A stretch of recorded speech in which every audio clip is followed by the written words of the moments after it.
All right, and that finishes up that question. We start the next one with Marlo. It's kind of almost a follow-up question, Marlo. The city has a multi-million-dollar deficit. I think it's about $2 million now. Do you believe the budget can be balanced without increasing taxes and without cutting services either? Can we have our cake and eat it too?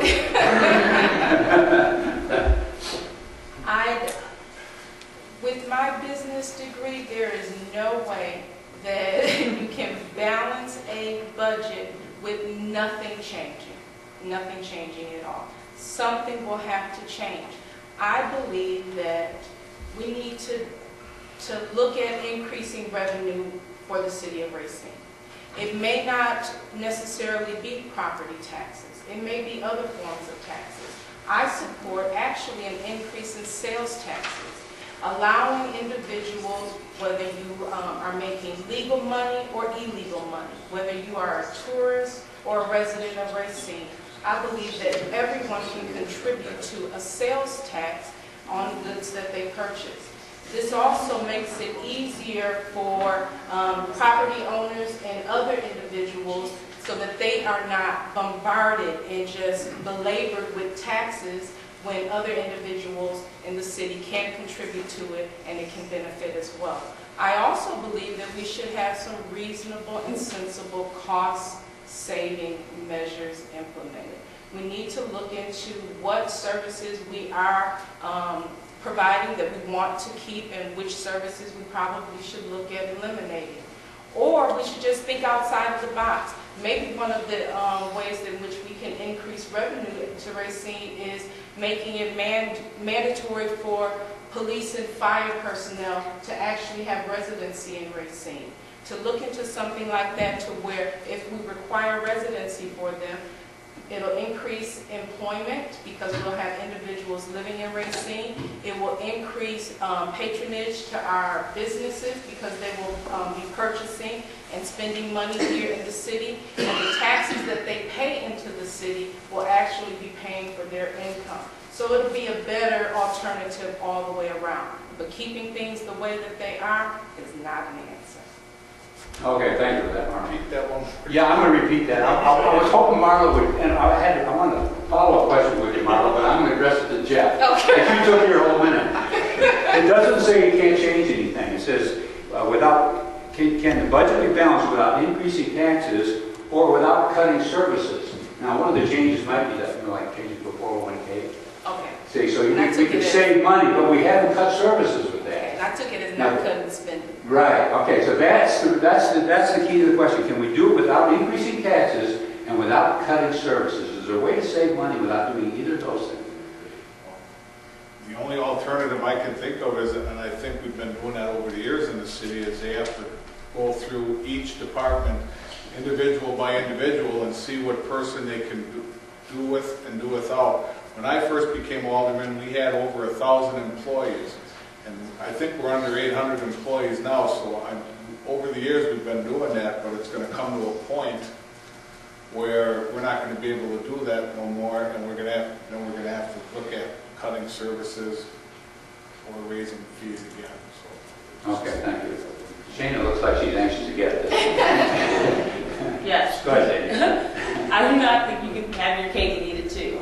But I do think that we do need to start creating new ideas so we can get through this. As far as cutting services cut, somebody's affected, and I think we need to have new ideas and be a little more innovative with the decisions that we make. Okay, thank you. Over to you, Keith. I think there needs to be shared responsibility across the board. Shared responsibility through everybody in city government. The verbiage was you have your cake and eat it too, and I agree that you can't have that. You have to have revenue coming in, services going out. So it's just that simple. There are alternatives to do this, but like I said, it has to be shared responsibility. a little bit of a history lesson. Senator P-TAC, he lost and he got recalled because he raised taxes by 0.5%. So I don't think that the people necessarily want to have their taxes raised when they're going through these crisis types of times, these perilous times. Having your taxes raised a quarter, that's unacceptable. Thank you. Finish up with you, Ed. What do you think? Can we do it? A couple ideas. Act 10 takes the pension part of it and just asks city employees to pay a fair share toward their pension. To bring in new employees on 401k, both those things would start us in the right direction. It's a long, big budget to go item by item, but just to throw out one quick idea, I don't know if you're aware, but the city has a full-time arborist. We pay a full-time arborist, okay? Could that arborist be a consultant? Miller's has a full-time arborist. Bruce & Company has a full-time arborist. Cassidy Tree has a full-time arborist. I'm certain that for a small amount of money, they would give us a consultation when we need it. Just one little line item, and I'm sure there are more. And then a third area to keep in mind, and again, my approach is a bit different than others, is we need to take advantage of our waterfront and our downtown. They're already developed. It doesn't take us any more investment to improve that. Let's bring in some tourism just by changing our marketing message a little bit.